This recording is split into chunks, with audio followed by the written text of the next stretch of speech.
On a eu J.D. Vance qui participait à TPUSA et il a été confronté à des gens qui parlaient de votre soutien à un génocide. Et J.D. Vance veut, je crois, devenir le 28e candidat républicain à la présidentielle. Comment vous voyez la façon dont il a négocié avec les Iraniens? Parce que du côté iranien, j'en ai parlé avec le professeur Miranda. Il m'a dit qu'en pleine nuit, vraiment tard, il avait décidé de partir pour les États-Unis, alors qu'il avait accepté auparavant que les négociations continuent jusqu'à dimanche. Mais il a choisi de partir. Qu'est-ce que c'était, Scott? Qu'est-ce que c'était? Et il appelait Washington sans arrêt. Il a parlé avec Benjamin Netanyahou. Benjamin Netanyahou a dit qu'il était en contact direct avec lui parce qu'il voulait rendre compte de ce qui s'était passé. Qu'est-ce que c'était ça?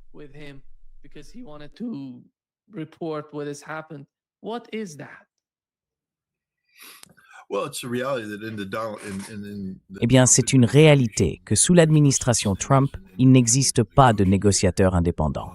La seule voix qui compte, c'est celle de Donald Trump. Ce n'est pas comme à l'époque de Richard Nixon, qui laissait Henry Kissinger partir résoudre des problèmes et revenir ensuite lui faire un rapport. Avant, les présidents étaient tenus informés. Kissinger avait une grande marge de manœuvre. J.D. Vance, lui, n'en avait aucune, absolument aucune. Le fait qu'il y ait eu une sorte de compréhension, presque à la manière d'Islamabad, c'est uniquement grâce aux Iraniens, qui sont arrivés préparés, très bien préparés. Ils ont su prendre le peu d'apport américain qu'il y avait et en faire immédiatement quelque chose. Ils étaient prêts à avancer. C'est vraiment dommage qu'on ait gâché cette occasion.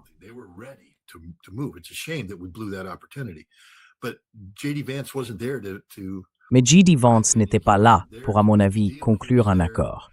Il était là pour rendre impossible la conclusion d'un accord. S'il est parti à minuit, c'est parce que les Iraniens faisaient tout leur possible pour en arriver à un accord. Les Iraniens étaient prêts. Ils disaient « Allons-y, réglons ça. Voilà la proposition. Vous avez un problème, voilà une solution. Vous avez un autre problème, voilà une autre solution. » Ils étaient prêts à faire ce qu'il fallait pour que ça aboutisse. Et Vance, lui, n'avait pas le droit de finaliser l'accord, donc il a dû partir. Parce que sinon, si J.D. Vance avait conclu l'accord, si la négociation avait réussi, ça n'aurait pu être interprété que comme une victoire iranienne. Comme si les États-Unis avaient rencontré l'Iran à Islamabad et qu'au final, les 10 points iraniens étaient devenus la base de cet accord.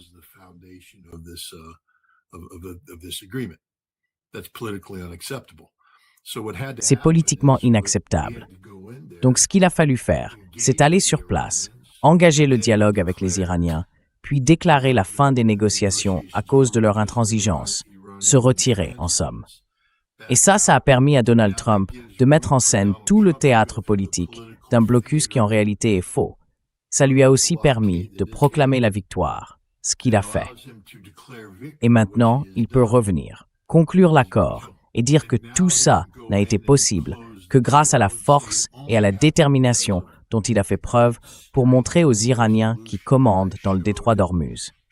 Mais bon, maintenant que ce problème est réglé, on passe à la reconstruction. Une belle source de revenus, peu importe la manière dont il veut la présenter. Sauf que J.D. Vance, lui, n'a tout simplement pas eu le droit de réussir. Je ne pense pas. Vous savez, certains disent que c'est à cause de Trump. Oui, Trump.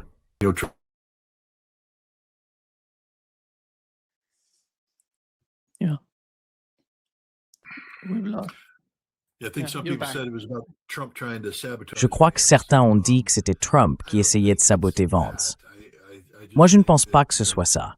Je pense simplement que Trump voulait s'assurer qu'au final, l'échec des négociations ne puisse pas lui être reproché. Il fallait que ce soit mis sur le compte de quelqu'un d'autre, et ça lui laisse la possibilité d'arriver ensuite pour sauver la situation, ce que, à mon avis, on va voir demain. Je pense que demain va être une journée intéressante sur le plan diplomatique.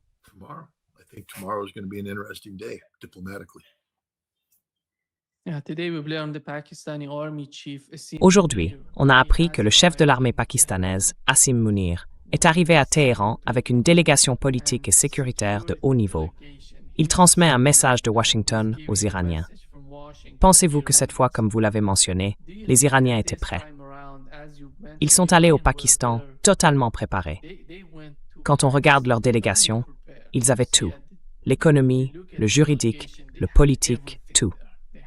Ils avaient tout ce qu'il fallait pour faire les choses correctement. Mais selon vous, que se passerait-il si quelque chose changeait dans les négociations, dans les discussions? Est-ce que vous pensez que les États-Unis feraient la même chose?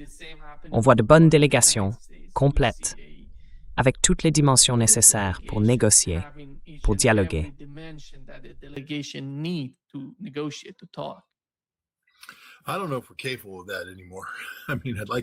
Je ne sais pas si on en est encore capable. Franchement, j'aimerais y croire, mais je ne sais pas si on en est encore capable. Ce que je vois, c'est qu'on a été intellectuellement paresseux. On a laissé les Iraniens faire tout le travail difficile et on a utilisé le projet de protocole d'accord d'Islamabad comme base. Il a été renvoyé, il y a eu quelques ajustements. Je pense que quand on se réunira, on va s'appuyer sur ce document comme fondation. Écoutez, j'adorerais qu'on envoie un diplomate de haut niveau, soutenu par tous les experts de la communauté américaine, pour faire exactement ce que les Iraniens ont fait. Mais on n'a plus cette capacité-là. Le département d'État a été vidé de sa substance. Vous savez, l'approche de Donald Trump en matière de sécurité nationale et de politique étrangère, c'est d'éliminer tous les intermédiaires.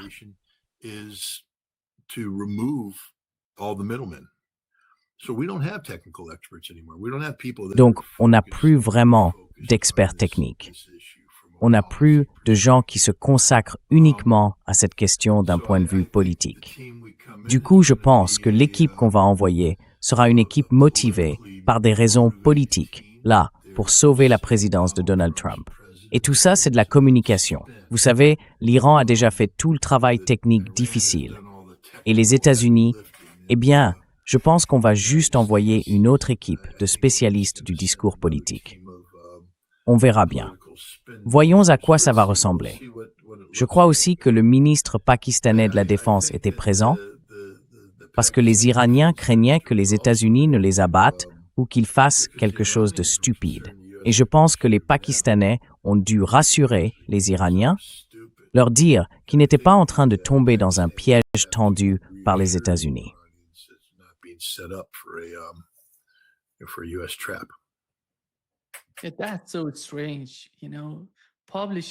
C'est vraiment étrange.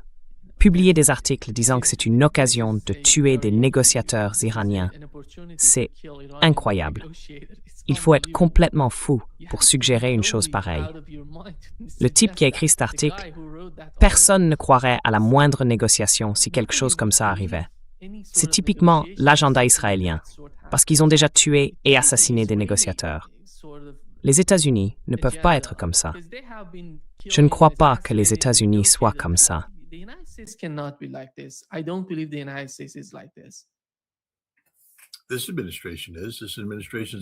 Cette administration ne s'excuse jamais de rien. Elle est capable de tout. C'est là où on en est, tout simplement. Vous savez, cette administration s'est calquée sur les Israéliens, dans sa manière d'agir. Alors j'aimerais pouvoir dire, enfin, si on avait eu cette conversation il y a 6 mois, j'aurais dit la même chose que vous. Ce n'est pas comme ça que l'Amérique fonctionne. Mais je ne peux plus le dire aujourd'hui. Regardez, Donald Trump a tué Qassem Soleimani. Romain Perpletin ne connaît toujours pas la vérité sur cet assassinat.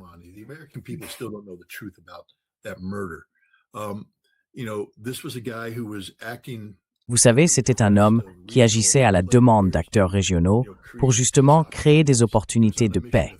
Il était en mission de paix, une mission diplomatique. C'est pour ça qu'il voyageait ouvertement, comme il l'a fait. Et on l'a tué alors qu'il essayait de coordonner des solutions non violentes à des problèmes qui jusque-là n'avaient été abordés que par la violence. On l'a tué. Trump l'a tué. Et donc, oui, nous sommes tout à fait capables de mener des actions du type de celles qu'Israël mène.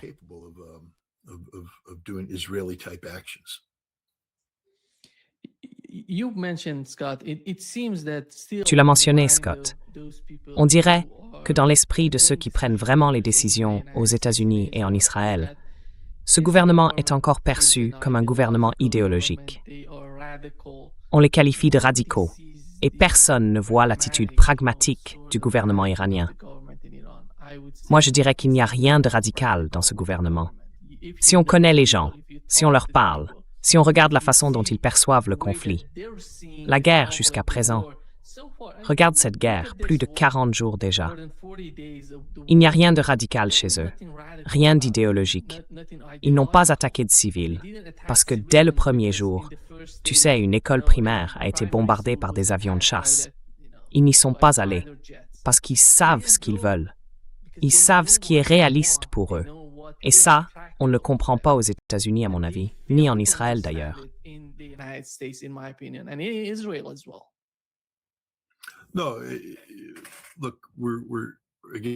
Non, écoutez, on a affaire à des gens incapables d'accepter la vérité. Pourquoi le régime iranien a-t-il survécu à la tentative d'assassinat contre Ali Khamenei? En Occident, on le voit comme un gouvernement de théocrates extrémistes. On se dit que les ayatollahs dirigent tout. Mais ce n'est pas le cas. L'Iran est une république constitutionnelle. C'est le président qui est aux commandes. Il suffit de lire la Constitution. Le président a beaucoup de pouvoir. Même quand on regarde les différents conseils et comités, c'est lui qui les préside. C'est lui qui est assis en bout de table. Oui, le guide suprême est là, mais il est là d'un point de vue religieux, pour veiller à ce que les politiques restent conformes aux fondements islamiques de la nation.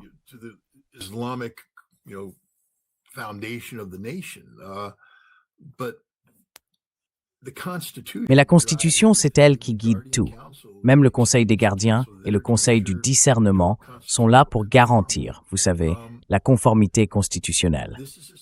C'est un système en place depuis près de 50 ans et il fonctionne.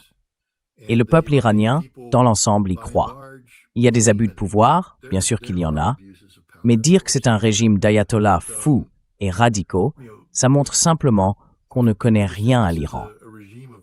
On ne comprend pas comment l'Iran fonctionne, ni comment il s'organise. Ce manque total de respect envers le Majlis et envers toute l'idée même de démocratie, de représentation démocratique, et tout le reste.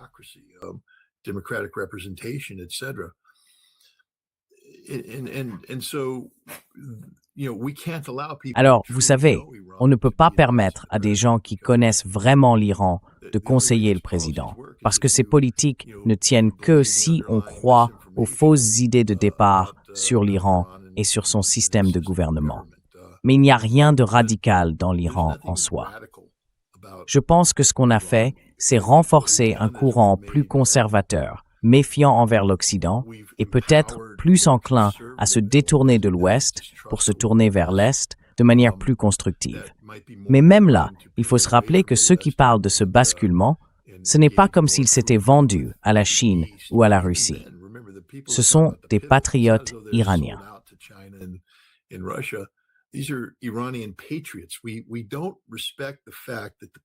Nous ne respectons pas le fait que les personnes qui dirigent l'Iran aujourd'hui sont avant tout des patriotes iraniens, qu'ils cherchent ce qu'il y a de mieux pour leur pays. L'une des raisons pour lesquelles ils ont rejeté les politiques de Rouhani et de Zarif, c'est que l'Occident a tellement trahi l'Iran au fil du temps. L'Occident n'est pas digne de confiance. Alors, ils commencent à remettre en question ceux qui pensent qu'il faudrait donner à l'Occident une nouvelle chance. Une chance de faire quoi? De trahir encore une fois l'Iran. Et nous, en Occident, nous ne voulons pas reconnaître la légitimité des inquiétudes de ces Iraniens plus conservateurs. Du coup, on les radicalise. On fait en sorte que toute opposition aux États-Unis et à l'Occident soit perçue comme radicale, extrémiste. Et ensuite, on a tendance à ignorer leur patriotisme. On les étiquette comme islamistes, islamistes radicaux, fondamentalistes, extrémistes, alors qu'en réalité, la plupart d'entre eux ne le sont pas.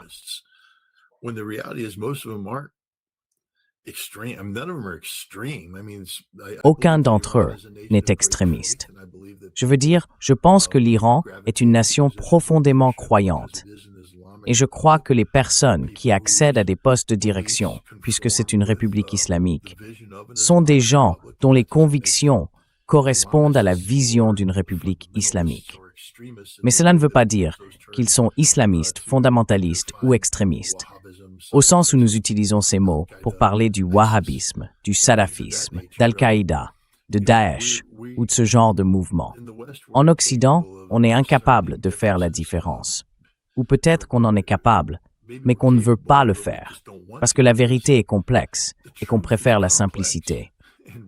Alors on s'accroche aux mensonges, on adopte des récits faux, parce que c'est plus facile, parce qu'on ne cherche pas à débattre de la réalité de l'Iran avec les Iraniens eux-mêmes.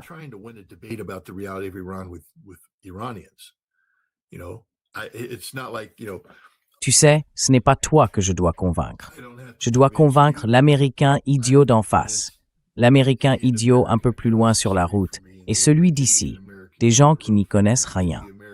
Donc le récit que je construis n'a pas besoin d'être fondé sur des faits ou de coller à la réalité. Il faut juste que ce soit quelque chose que le public américain, ignorant, puisse avaler facilement.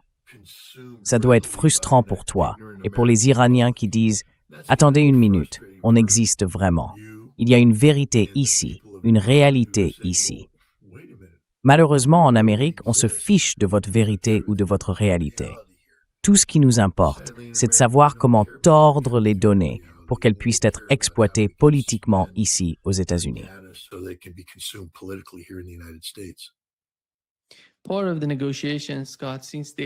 Depuis le tout début des négociations, Scott, l'Iran a dit clairement qu'il fallait mettre fin à la guerre sur tous les fronts. L'un de ces fronts, c'est celui avec le Hezbollah au Liban. Et Israël a eu pour la première fois des discussions directes avec le gouvernement libanais. Mais le résultat, apparemment, c'est que si les choses continuent dans cette direction, le Liban risque de se retrouver en guerre civile. Quelle est votre lecture de cette situation?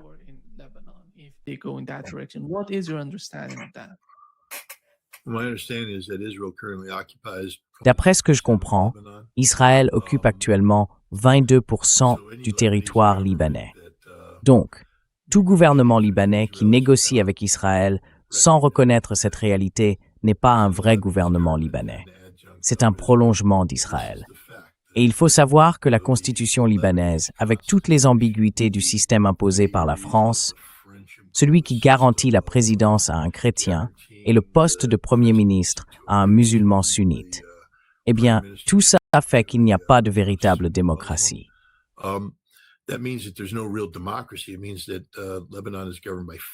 Cela veut dire que le Liban est gouverné par des factions. Et la faction chrétienne, comme la faction sunnite, du moins telles qu'elles sont représentées au gouvernement, sont des factions qui se sont vendues à Israël. Elles sont sous le contrôle d'Israël. Donc, quand on parle d'Israël négociant avec le gouvernement libanais, en réalité, c'est Israël qui négocie avec lui-même.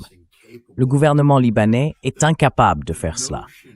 L'idée que le Hezbollah, qui tire sa légitimité même du concept de résistance, la résistance à l'occupation israélienne, qu'Israël ne puisse pas vaincre le Hezbollah, et qu'il se tourne alors vers les Libanais pour leur dire « Vous devez désarmer le Hezbollah ». C'est absurde. L'armée libanaise, au lieu d'affronter la puissance étrangère qui occupe 22% de son territoire, massacre son propre peuple. Et maintenant, elle serait censée se retourner contre le Hezbollah.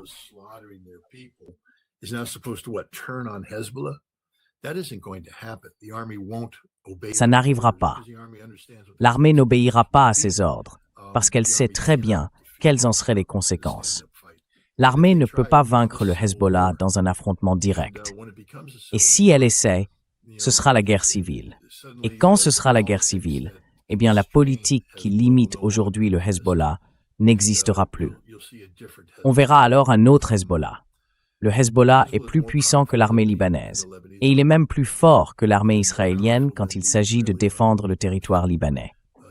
Et le Hezbollah ne sera pas vaincu. Ce qu'on voit en ce moment, c'est juste un jeu entre les États-Unis et le Liban pour façonner les perceptions. Quant à savoir comment cela influencera les négociations de paix finales, je ne peux pas parler au nom des Iraniens.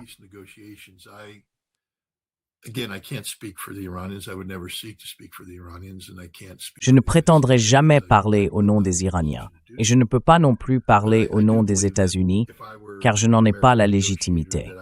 Mais je pense que si j'étais un négociateur américain, je pourrais convaincre les Iraniens de reconnaître que le conflit entre Israël et le Hezbollah ne peut pas être mis dans le même panier que le conflit actuel entre Israël, les États-Unis et l'Iran.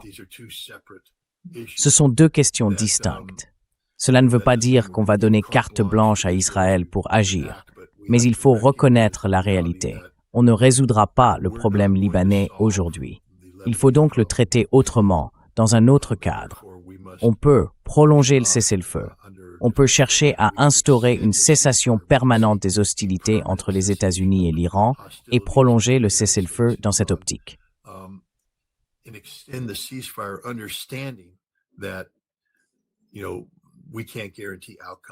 Vous savez, on ne peut pas garantir les résultats ici. Je pense que c'est une approche responsable. D'abord, c'est un format qui n'exige pas de l'Iran qu'il cesse de financer le Hezbollah, et l'Iran ne va pas le faire. Donc, à mon avis, il faut traiter ces questions séparément, et c'est pareil avec les Houthis.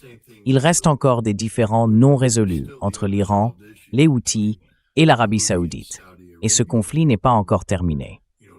Et je pense toujours que je pourrais m'asseoir avec les Iraniens et leur dire « il faut aussi traiter le Yémen comme un dossier à part.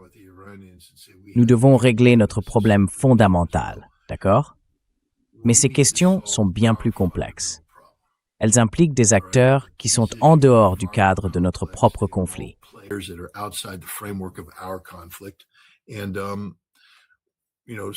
Encore une fois, vous savez, il faut qu'on trouve un mécanisme efficace pour maintenir le dialogue et résoudre ces conflits sans.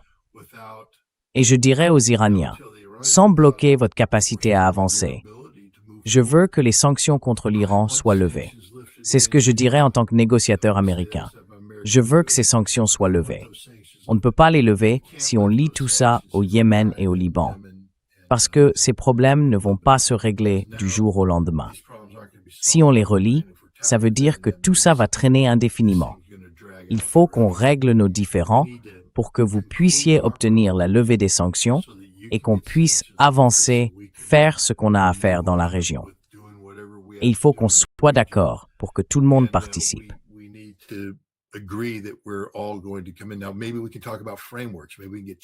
Bon, peut-être qu'on peut parler de cadre, de structure. Peut-être qu'on peut faire appel à des médiateurs chinois. Peut-être qu'on peut faire certaines choses pour changer la dynamique. Parce que, si j'étais à la place des Iraniens, je dirais, donc vous proposez simplement qu'on continue à faire ce qu'on faisait avant, ce qui n'a pas marché et n'a conduit qu'à des attaques israéliennes et américaines contre le Yémen et le Liban. Donc, il serait, je pense, judicieux de parler d'impliquer d'autres acteurs pour faciliter ces négociations, les Chinois, les Russes et ainsi de suite, afin de réduire le rôle des Américains. Enfin, franchement, c'est absurde d'avoir les États-Unis, le Liban et Israël autour de la table pour négocier l'avenir du Hezbollah. C'est un cadre complètement ridicule. Bref, voilà. Le Hezbollah, ce n'est pas le Hamas. Le Hezbollah, c'est quelque chose de plus que ça. Tout le monde connaît le rôle du Hezbollah au Liban. Le Hezbollah a vaincu les Israéliens en 2000.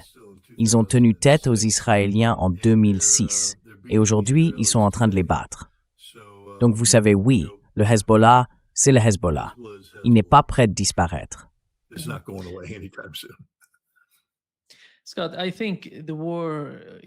Scott, je pense que la guerre au Moyen-Orient a complètement changé les calculs de la Russie, de la Chine et de l'Europe. Après la guerre en Ukraine, qui a été un vrai coup dur pour l'économie européenne, ils ont beaucoup souffert à cause de ce conflit. Et puis, la guerre au Moyen-Orient est arrivée. On voit bien à quel point ils continuent de souffrir avec le temps, notamment à cause de ce qui se passe dans le détroit d'Ormuz, par exemple. Et comment vois-tu la manière dont Donald Trump a essayé de faire pression sur l'Arabie saoudite? C'est la première fois que j'ai entendu le ministre des Affaires étrangères saoudien dire non, c'est nous qui allons décider de notre politique. Notre politique sera fondée sur nos propres calculs, pas sur ceux de l'administration Trump. Je n'avais jamais entendu l'Arabie saoudite parler de cette façon. Et selon toi, quelle influence ou quel impact cette guerre a-t-elle eu sur les calculs des pays du Conseil de coopération du Golfe?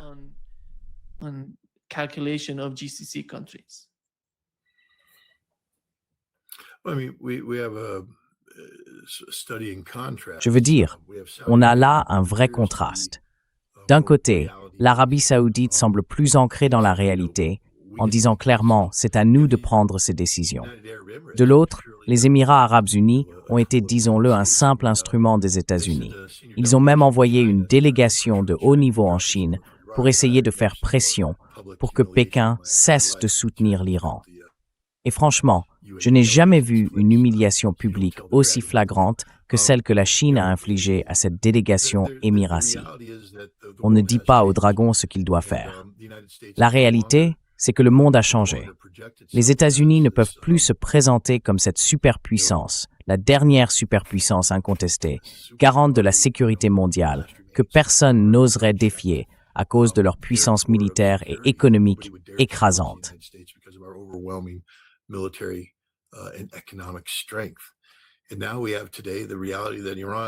Et aujourd'hui, on se retrouve face à une réalité. L'Iran a réussi à tenir tête militairement aux États-Unis, et les États-Unis n'ont pas réussi à les briser sur le plan économique. Le monde est devenu bien plus complexe, plus nuancé, avec des pôles de puissance qui se sont renforcés en Chine, en Russie et ailleurs, que les États-Unis ne peuvent plus vraiment surmonter.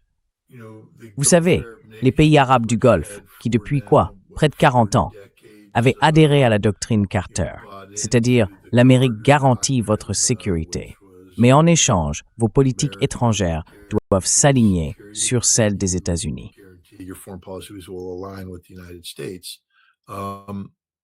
Vous savez, that squirrel.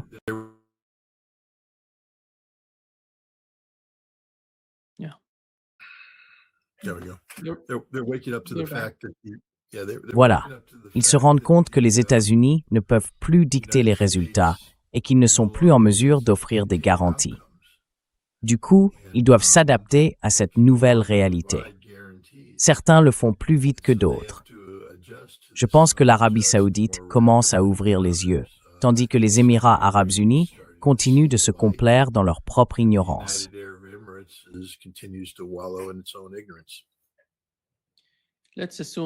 Imaginons qu'ils obtiennent quelque chose, des négociations entre l'Iran et les États-Unis. Est-ce que ça marquerait le début d'une nouvelle ère de coopération entre les États-Unis et les autres pays?